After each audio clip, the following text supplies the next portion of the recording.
주님의 평화가 함께하기를 축복합니다.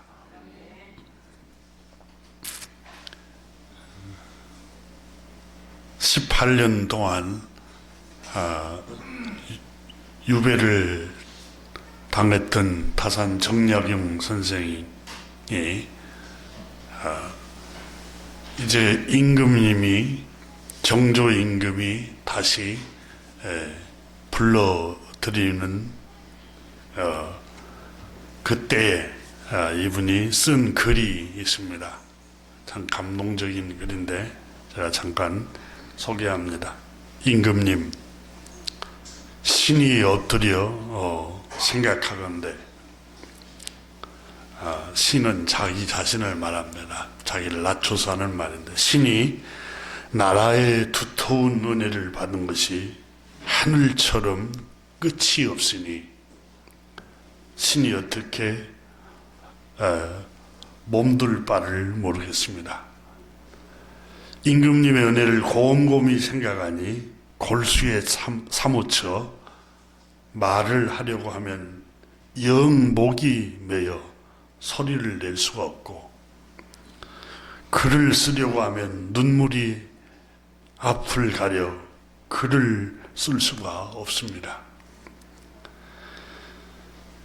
신이 돌아보건대 어떤 사람이 은혜를 이와 같이 받았겠습니까? 신은 본래 초야에 외롭고 미천한 사람으로 부모의 숨은 덕행이나 스승과 벗의 도움이 없었는데, 다만 임금님께서 교화와 양육해 주시는 공을 힘입어 어린 나이에서 장년에 이르렀습니다. 천한 사람으로 귀하게 되어 6년 동안 성균관에서 일을 보았고, 이 성균관은 조선시대의 대학, 오늘날 대학을 교육을 말합니다. 그곳에서 그 교육을 그곳에서 3년 동안 내각에서 각과하여 외람되이, 그러니까 분에 넘치는 지나치게 임금님께서 학사에 나를 뽑아 주었고, 그리고 학문을 닫고 연구하는 직책을 내게 맡겨주시고, 대부 조선의 정일품에서 사품까지를 말하는데 그 품계에 오르게 하였습니다. 무릇 그 식견이 조금 진보되고 모두 우리 전하께서 지극한 가르침으로 진보시킨 것이고 지극한 뜻으로 보살펴 주신 은덕입니다. 신이 이 은혜를 저버릴 수가 어찌 있겠습니까? 임금님 마땅히 그 행실의 법에 맞게 하여 조심스럽게 삼가서 임금님의 은혜를 저버리지 않아야 할 것입니다. 그런데 신이 불초함으로 인해 10년 동안 얻은 비방, 음흉하고 요사하고 괴이하고 허망하고 간사하다는 것이어서 반목과 갈등 속에 빠져 늘 논란의 대상이 되어 임금님의 근심을 끼치고 말았습니다. 극진히 저를 보살펴주고 사랑해 주셨고, 임금님이 내려주신 은혜를 수고롭게 하여 이렇게 논란의 대상의 중심에 이르게 했습니다. 몸둘 바를 모를 만큼 죄송스럽습니다. 이렇게 표현을 해놓고 있습니다. 임금님, 지금 신은 큰 죄를 지었습니다. 전하께서 한 번 용서해 주셨고 또 한 번 교화를 시켜주시고 차마 끝내 버리지 아니하시고 거두어 주셨습니다. 이 큰 은혜 무엇으로 갚을 수 있겠습니까?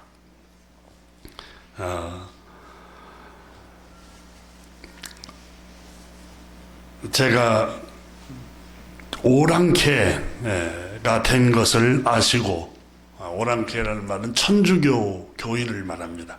기독교 교인을 말하고 있는데, 그 때문에 모함을 당하고 유배를 당하였지만 임금님께서는 나를 비호해 주셨습니다. 신은 이른바 서양 천주교에 대해 일찍이 그 책을 보았습니다. 성경책을 아마 정약용 선생이 탐독을 했던 것 같습니다. 그러나 책을 본 것이 어찌 바로 죄가 되겠습니까? 이 성경책을 보는 게 어찌 죄가 되겠다고 반문합니다. 하지만 책만 본 게 아닙니다. 이렇게 그가 고백합니다. 저는 일찍이 마음속으로 좋아하여 사모했습니다. 하나님과 우리 주 예수 그리스도를 좋아하고 사모하였다고 임금에게 글을 쓰면서 직접 고백을 합니다. 마땅히 형벌을 받아야 합니다. 그럼에도 불구하고 임금님이 비호해 주셔서 형장으로 끌려가는 걸 피할 수 있었습니다. 그때 신유 박해로 수많은 주님을 믿는 신자들이 죽임을 당했지 않습니까? 근데 다산 정약용 선생은 임금님 정조 임금이 비호를 해주고 보호를 해주고 변호해 줘서 살아났다는 겁니다. 그래서 임금의 은혜를 생각할 때마다 눈물이 앞을 가립니다. 이 글을 가슴 절절하게 써놓고 있습니다. 신이 무엇으로 이 큰 은혜를 보답할 수 있겠습니까? 저를 살려주신 은혜 무엇으로 보답할 수 있겠습니까?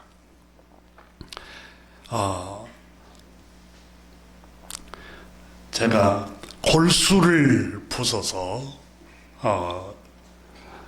헌신을 한들 어찌 임금님의 그 은혜를 다 갚을 수 있겠습니까? 늘 감동이 되어 눈물이 비오듯 하여 말할 바를 모르겠습니다. 이렇게 그의 논설집에 기록한 내용입니다. 신유 밖으로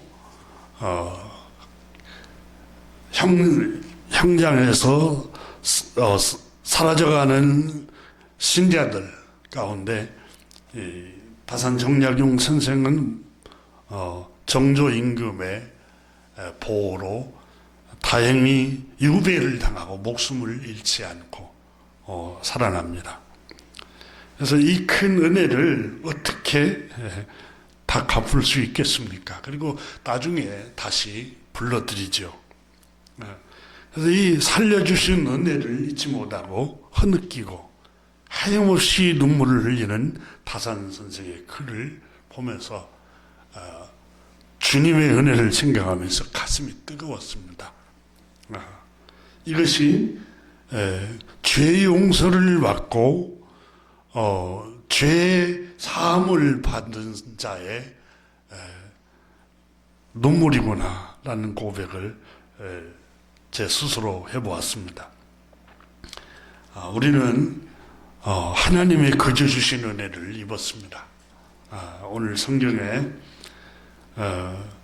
그러므로라는 말씀 12장 1절에서 그러므로 너희가 은혜로 거저 주시는 은혜로 죄 용서함을 받았으므로 그 말입니다. 너희는 죄 가운데 빠져 있었고 불순종의 사람들이요, 탐욕과 욕정과 죄의 종이었던 사람들이었다. 죄의 값은 사망이요, 하나님의 진노 아래 머물러 있었던 사람이요, 영원한 저주와 사망이 너희에게 드리고 있었다. 이게 죄의 형벌인데 긍휼이 풍성하신 하나님께서 우리가 받아야 할 그 죄의 형벌을 용서하시고 또 우리를 구속하시기 위해서 우리 대신 죄 없으신 하나님의 아들 어린 양 우리 주 예수 그리스도를 세상에 보내셔서 그분을 우리의 죄값으로 십자가에서 갈기갈기 찢겨서 피 흘려 죽임을 당하게 하시고 그 피로 우리의 죄를 값없이 예수 그리스도를 구주로 믿고 영접하는 사람은 이방인이 됐든 유대인이 됐든 차별하지 않고 누구든지 값없이 죄를 용서해 주시고 의롭다 칭해 주셨다는 겁니다. 바울 선생은 그러므로 형제들아 그 말입니다. 그러므로 형제들아 너희 몸을 하나님이 기뻐하시는 거룩한 산 제물로 드리라, 이렇게 말씀하고 있는 것입니다.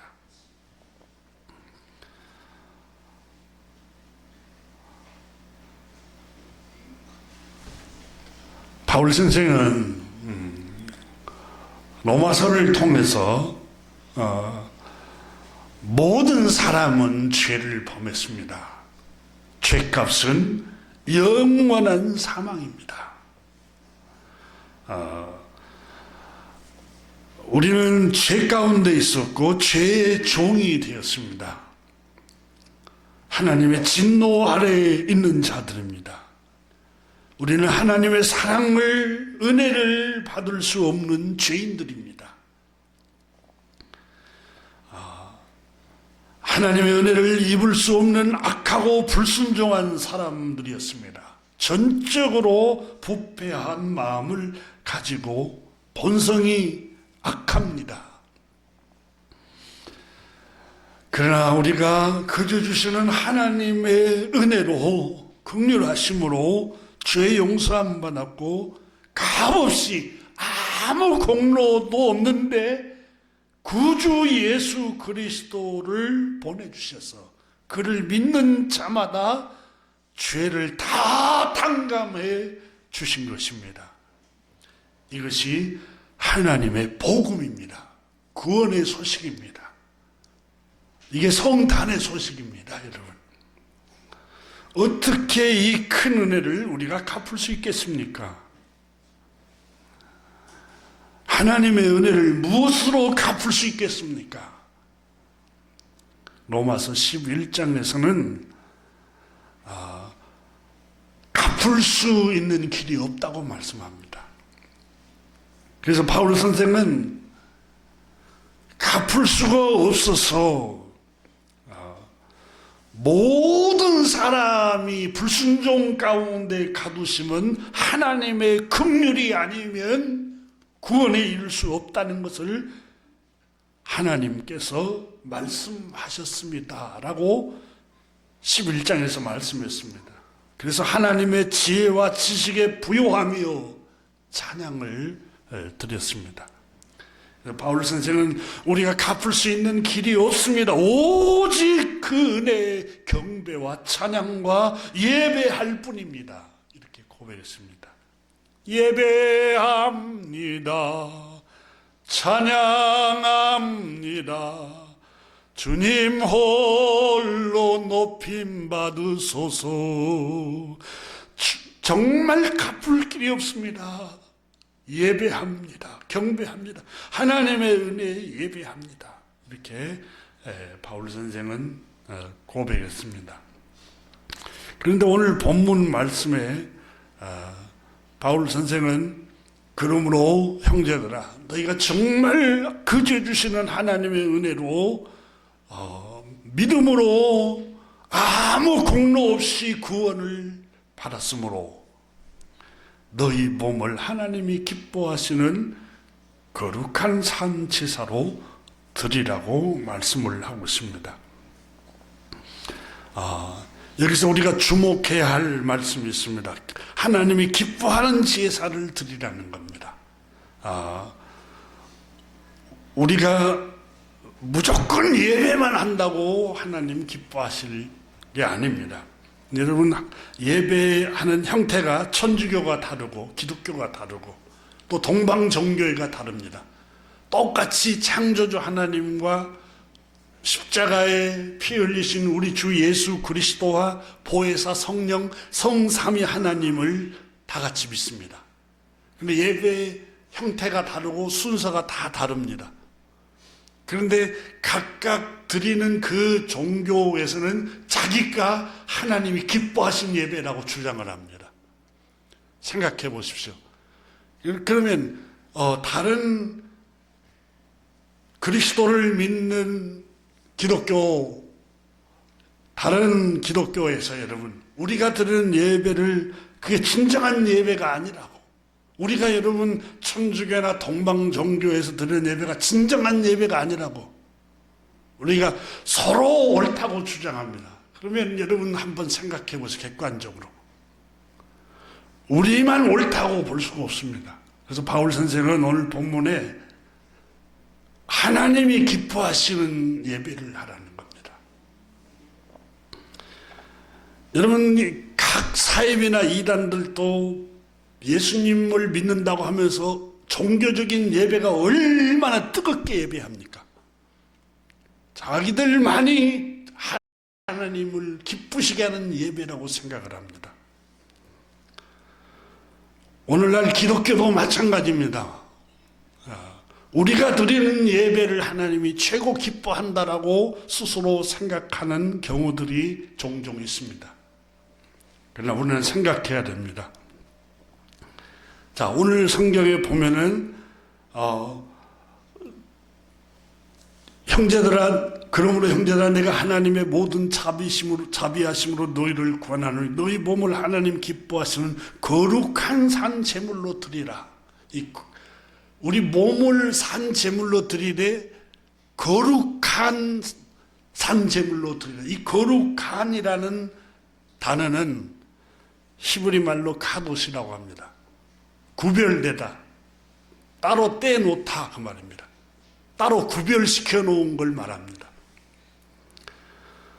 이 거룩한 우리 몸을 구별되게 따로 하나님께 헌신하라는 말씀인데, 그러면 어떤 구별된 예배를 해야 될까요?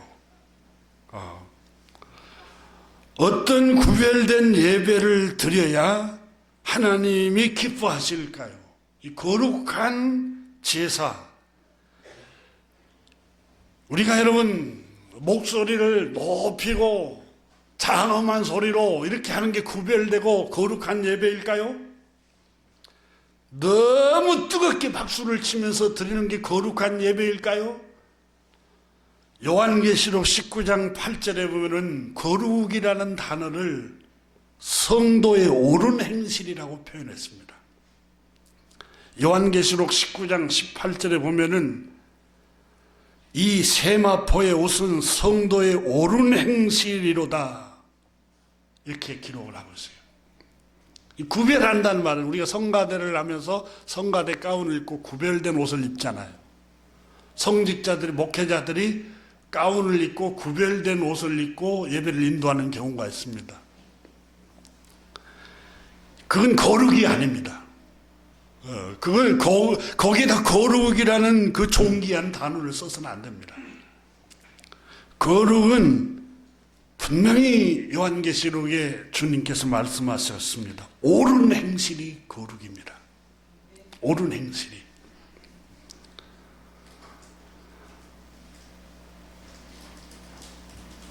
그럼 너희 몸을 거룩한 산 제사로 드리라는 말은 무슨 말씀입니까? 너희 몸을 옳은 행실로 하나님께 드리라는 말씀입니다.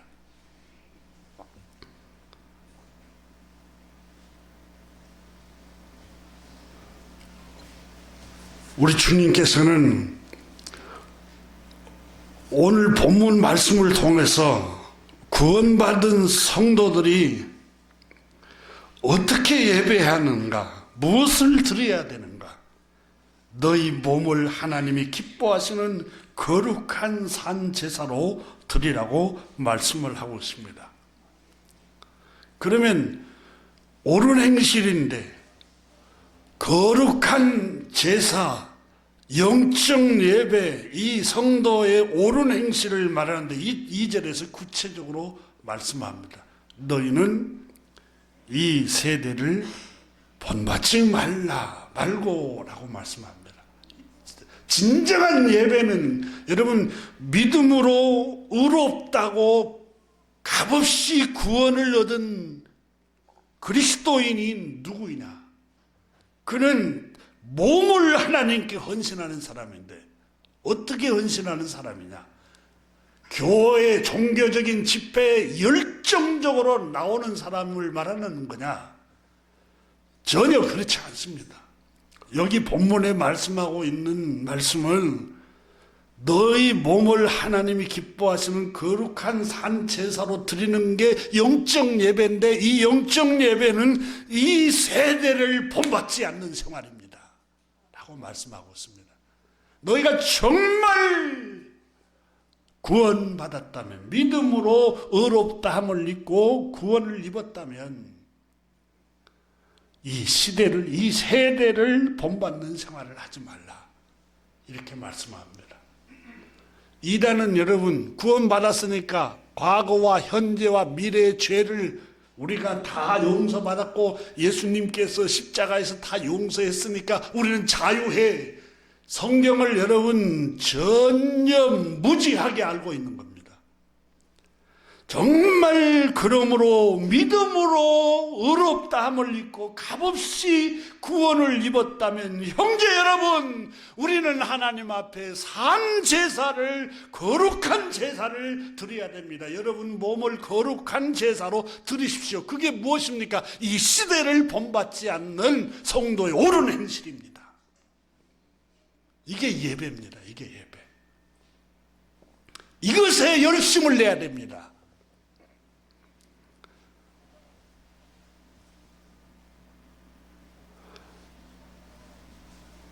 여러분 골로새서 3장을 같이 한번 성경을 보십시오.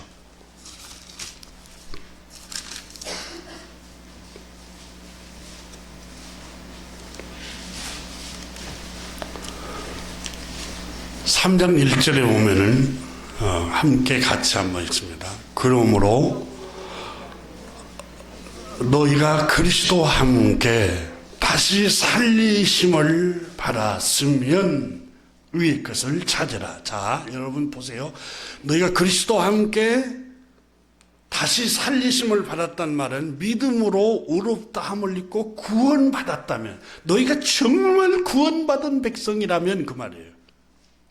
믿음으로 값없이 구원을 얻었다면, 행위로 말지 않고 믿음으로 의롭다함을 얻었다면 위의 것을 찾으라. 거기는 그리스도께서 하나님 우편에 앉아 계시느니라. 위의 것을 생각하고 땅의 것을 생각하지 말라. 그럼 위의 것을 생각하라 했는데 그리스도의 말씀을 생각하라는 거예요. 그리스도, 위의 것은 그리스도가 계신데 그리스도가 여러분 우리 눈에 지금 보이지 않지 않습니까? 그리스도는 말씀이 육신이 되어 오신 분이에요. 그리스도의 말씀을 생각하라는 말이에요. 너희가 정말 믿음으로 의롭다함을 입고 구원을 얻었다면 그리스도의 말씀을 생각하라는 거예요.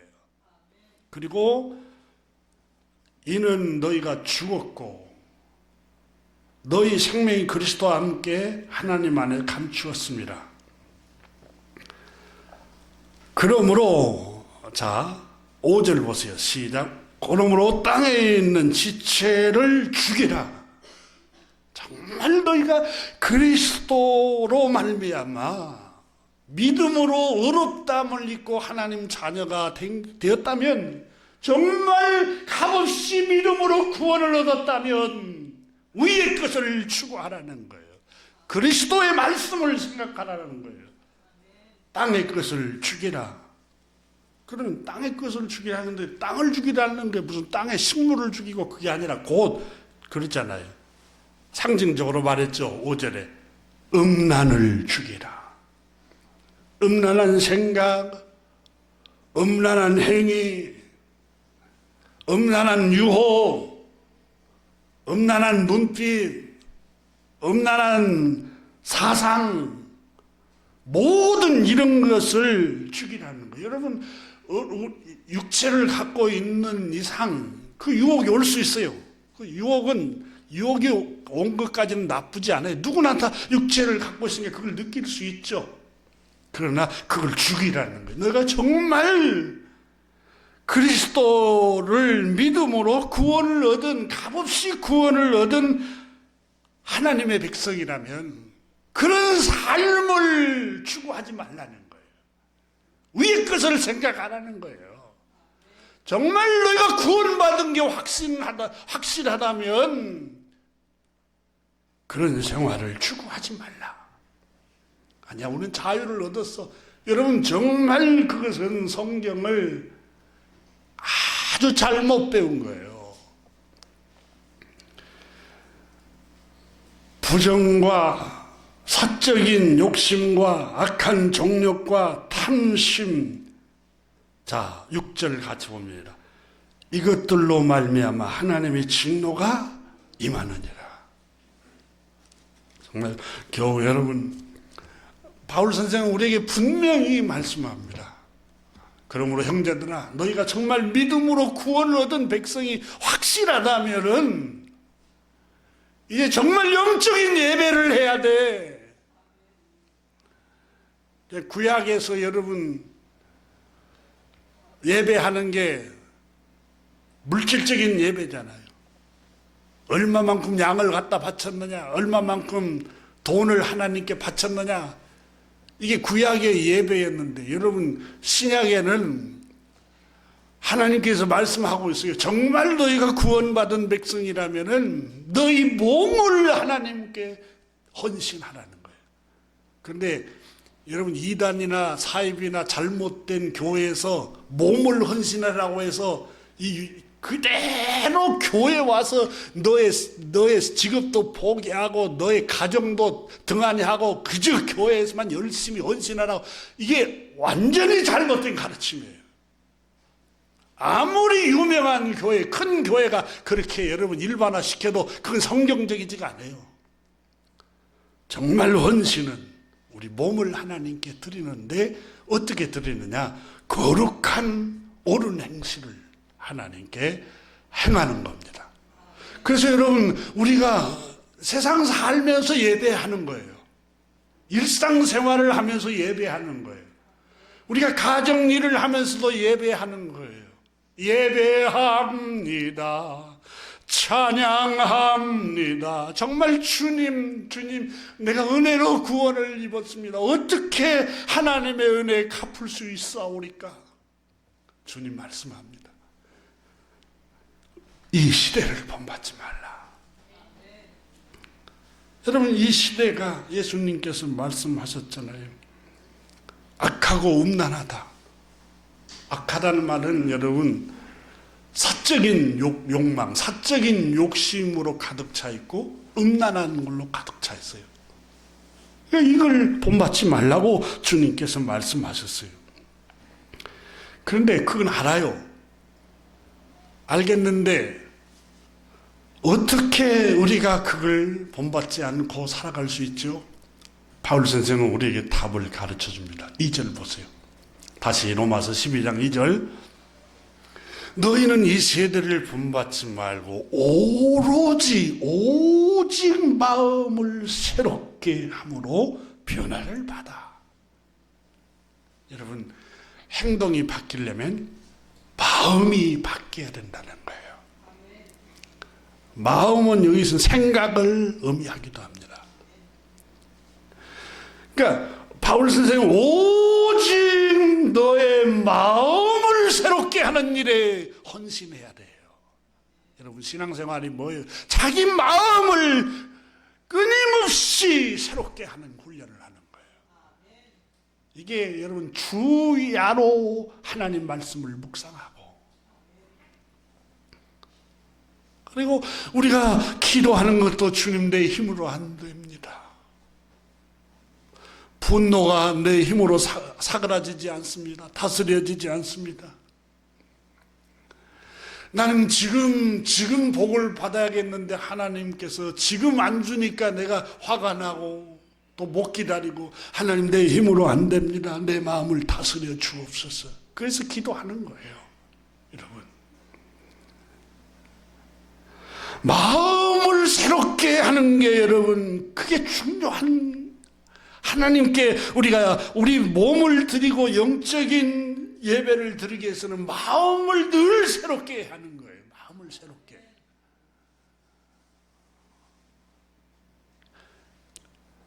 종교인들, 한국 기독교가 여러분 타락한 이유 중에 하나가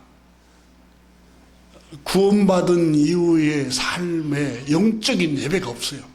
종교적인 집회는 너무너무 뜨거워요. 모임도 뜨겁고 그냥 손들고 찬양하고 기도하는 것도 뜨겁고, 근데 진짜 영적인 예배가 없어요. 영적인 예배. 영적인 예배가 뭡니까? 새로운 생활인데 이 시대를 본받지 않는 거예요. 이 시대를 본받지 않는 거예요. 여러분, 저 영국이 기독교를 영접하고 복음이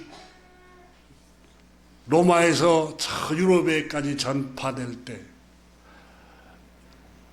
여러분 영국에 이렇게 기독교 국가가 되고 세계를 가장 강대국이 되었잖아요.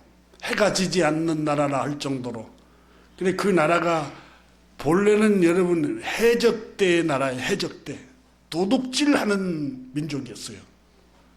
근데 그 도둑질 하다가 여러분 보니까 가장 순결하게 사는 사람들이 그리스도인이라는 거예요. 그리고 그리스도인들 처녀들을 데려다가 자기 아내로 삼았어요. 그리스도인의 상징이 뭐예요? 그리스도인의 상징이 우리가 거룩하고 순결하게 산 것 때문에 구원받은 것은 아니에요. 구원받았기 때문에 그런 생활을 하는 거예요. 구원받았기 때문에. 그리스도인의 상징이 악하고 음란한 생활, 이 시대를 본받지 않는 생활인데, 이 시대를 본받지 않기 위해서는 끊임없이 마음을 새롭게 하는 거예요. 마음을 새롭게. 생각을 새롭게 하는 거. 그럼 여러분, 생각은 어디로부터 들어옵니까? 가만히 있어도 들어와요.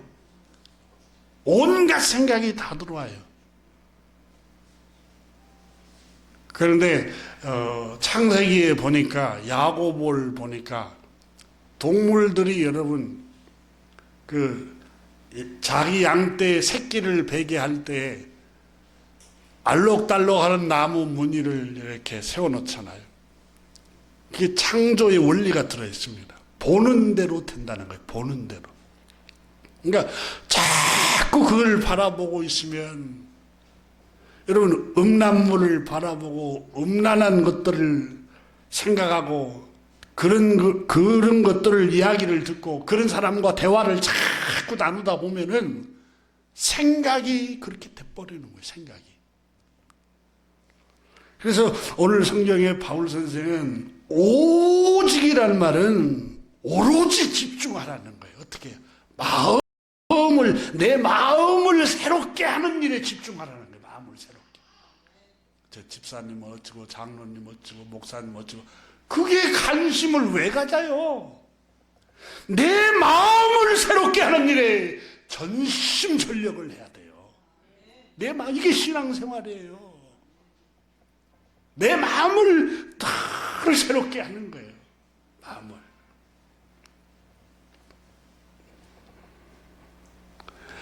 저에게도 끊임없이 유혹이 찾아와요. 여러분도 똑같이 찾아왔고 나도 똑같은 사람이니까요. 근데 그걸 어떻게 해요, 여러분? 늘 마음을 매일매일 새롭게 하는 거예요. 새롭게. 오직 새롭게 하는 거예요. 그런 마음이 들 때마다 하나님의 말씀으로 물리치고 기도하고 끊임없이 새롭게 하는 거예요.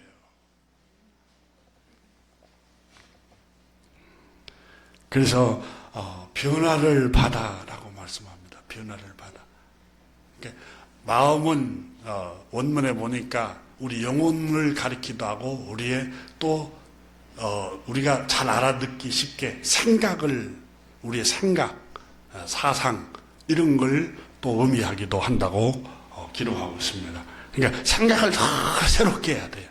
우리 영혼을 감정도 새롭게 하고 우리의 생각을 더 새롭게 하는 것. 여러분 생각을 새롭게 하는 게 뭐냐면 성경보다 더 우리 마음을 새롭게 하는 책이 없어요.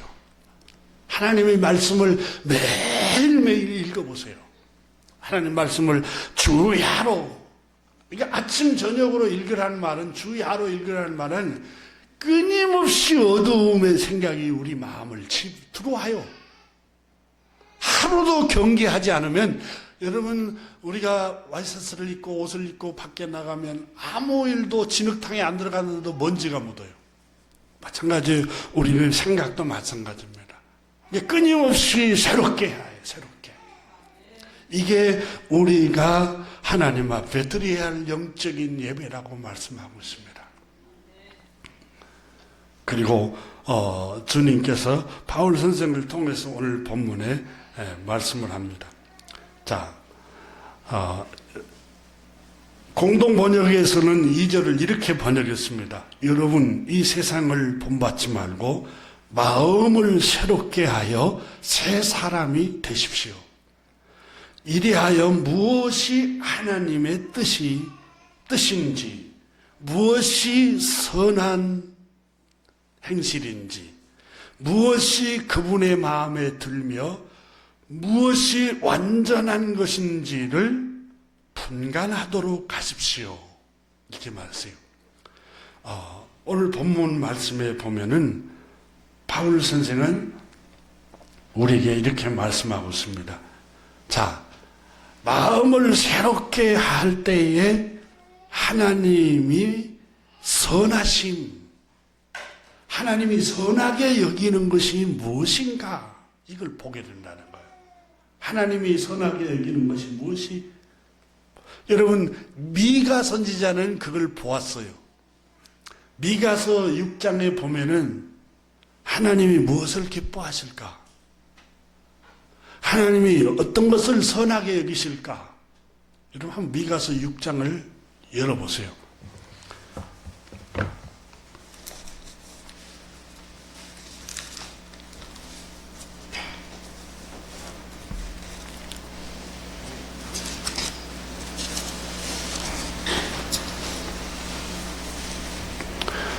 육 절을 한번 보십시오. 내가 무엇을 가지고 여호와 앞에 나가며 높으신 하나님께 경배할까? 내가 번제물로 일련된 송아지를 가지고 그 앞에 나갈까? 여호와께서 천천의 수양이나 만만의 강물 같은 기름을 기뻐하실까? 내 허물을 위하여 내 맏아들을 내 영혼의 죄로 말미암아 내 몸의 열매를 드릴까?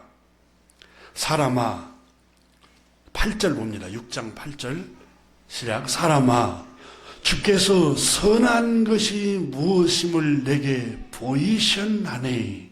자, 미가 선지자는 분명히 하나님이 선하다고 여기는 것을 나에게 분명히 보여주었습니다. 우리가 하나님이 선하신 것이 무엇인가를 미가 선지자를 통해서 보여주셨다는 거예요. 자, 하나님이 내게 무엇이 선하신가를 보여주셨으며 여호와께서 내게 기뻐하는 것, 그것을 구하는 것, 내게 요청하는 것을 내가 알았습니다.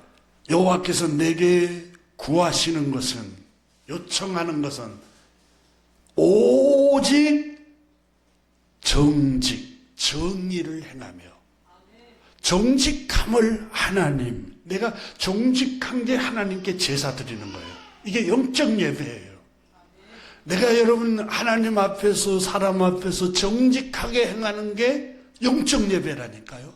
이게 헌신이요. 이게 헌신.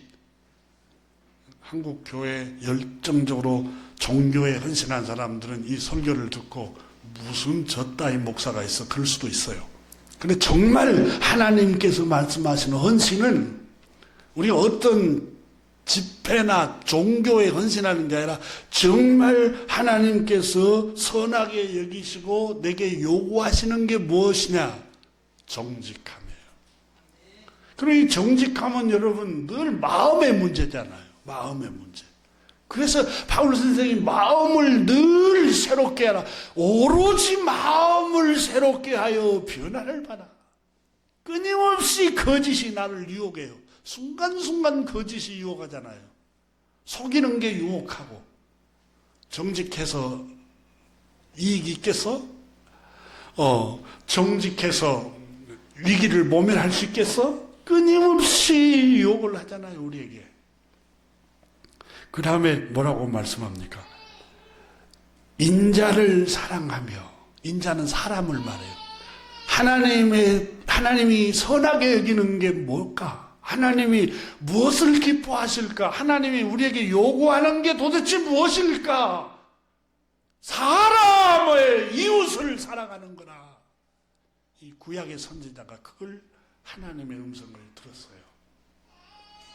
여러분, 사람을 긍휼히 여기고 사람을 불쌍히 여기고 사람에게 자비를 베풀고 사람에게 선행을 베풀고 사람을 사랑하는 거예요. 사람을. 여러분, 우리가 꼭 물질로만 돕는 게 사람을 사랑하는 게 아니에요. 자기의 상처, 아픔, 고민을 얘기할 대상이 없어서 자꾸 얘기하면 그 들어주는 것도 선행이에요. 그 사람의 상처를 여러분 치료를 하잖아요. 들어줌으로써. 여러분 부부관계도 여러분 잘 경청해 주는 게 이게 사랑입니다. 경청해 줘야 돼요. 여자가 뭘 알아? 아니 그건 정말 여러분 그리스도 밖에 있을 때 생활이에요. 우리는 서로의 고민, 서로의 생각을 잘 들어줘야 됩니다. 여러분, 가정 문제가 생기는 가장 근원적인 원인은 듣지 않는 데서 생각해요. 서로 듣지 않고 대화하지 않는 데서 생기는 거예요. 예, 알겠지. 말하지 않으면 절대 모릅니다. 생각을. 몰라요. 절대 몰라요. 부부도 말하지 않으면 생각을 몰라요. 그러니까 표현을 하세요. 여보, 나 이것 때문에 아파. 이것 때문에 괴로워. 나 이게 필요해. 그것도 몰라? 몇 년 살았다고? 몰라요, 여러분. 말을 해야 돼요, 말을. 표현을 하고 말을 해야 돼요. 사랑도 여러분, 특히 남성들이 여성은 자꾸 사랑한다는 말을 듣고 싶은 거예요. 남성들은 알지 왜 모르겠어 그러려니 하고 지내잖아요. 그런데 그렇지 않아요. 저는 꽃을 그렇게 그냥 이렇게 감탄하면서 이렇게 그걸 섬세하지 못해서. 근데 제 아내는 꽃만 보면은 엄청 좋아해요. 그래서 우리 집에 무슨 커튼도 꽃, 그 다음에 여기저기 다 꽃, 여기도 꽃. 그래서 소원이 은퇴하고 가서 꽃밭을 가꾸는 게 소원이래요. 그래서 제가 관심을 갖기 시작했어요. 관심을 갖다 보니까 너무너무 꽃이 아름답더라고요. 그래서 내가 보니까, 이 커튼에도 꽃도 예쁘고, 이게 있는 천에도 꽃이 너무 예쁘다고, 이렇게. 물론 사주기도 합니다만. 그게 여성은 남성하고 틀려요. 또 남성도 그런 분도 있지만 그 표현을 하라는 말이에요. 제 말씀은.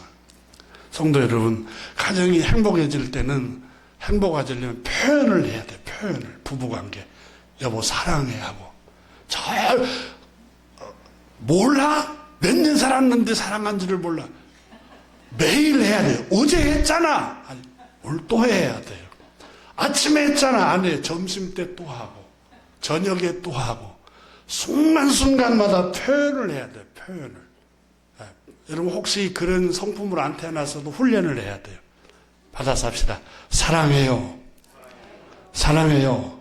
계속 이렇게 사랑한다고 계속 고백해야 돼요. 사랑한다고. 표현을 해야 돼요.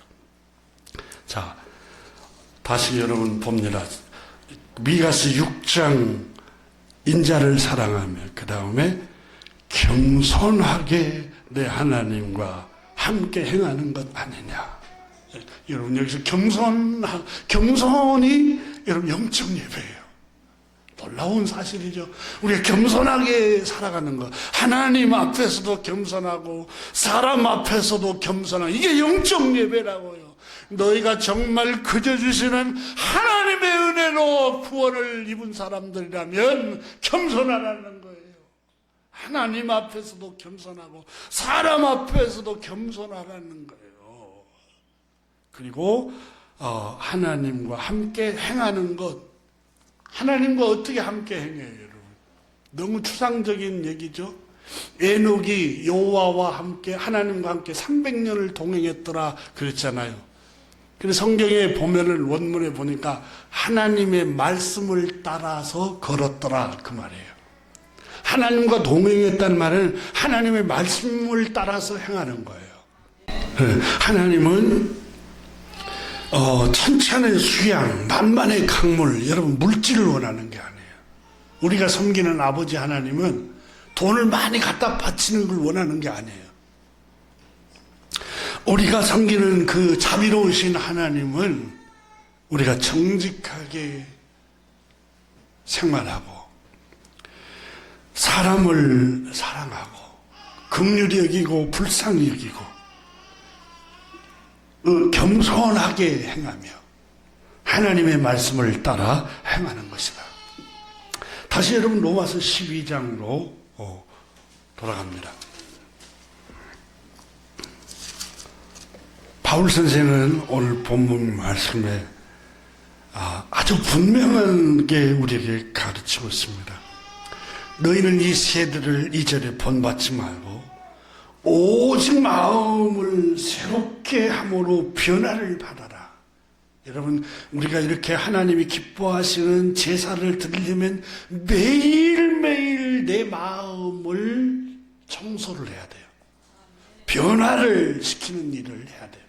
그게 성경을 읽고 매일매일 하나님 앞에 내 힘으로 할 수 없는 것을 하나님 도와달라고 기도하는 거예요. 그래서 제일 중요한 게 주야로 하나님 말씀 묵상하는 거예요. 여러분 선지자 여호수아에게도 하나님께서 말씀한 게 뭐예요? 모세를 잃어버렸잖아요. 모세가 인도했어요. 모세를 인도한 모세가 죽어버렸어요. 하나님이 데려갔어요. 그래서 여호수아가 너무너무 두려웠어요. 하나님 걱정하지 마라. 여호수아에게 걱정하지 마라. 내가 너와 함께하마. 대신 주야로 이 율법책을 묵상해라. 그러니까 모세를 바라보지 말고 모세를 의지하지 말고 주야로 이 율법책을 묵상하여 그 가운데 기록한 대로 따라가거라. 여러분 담임 목사가 없어도 상관이 없어요. 어떤 영적인 지도자가 없어도 상관이 없어요. 하나님의 말씀이 우리에게는 있어요. 이 말씀이 여러분을 인도한다는 거예요. 우리를 인도해 가요. 그래서 시편 1편에도 복 있는 사람은 악인의 꾀를 쫓지 않고 죄인의 길에 서지 않고 오만한 자의 자리에 앉지 아니하고. 어떻게 앉지 아니할 수 있어요? 악인의 유혹을 따라가지 않을 수가 있어요. 이 율법책을 주야로 되새김질하는 사람들이라. 하나님의 말씀을 주야로 되새김질할 때에 여러분 우리 생각이 변화가 됩니다. 우리의 마음이 변화가 되고. 기도하겠습니다.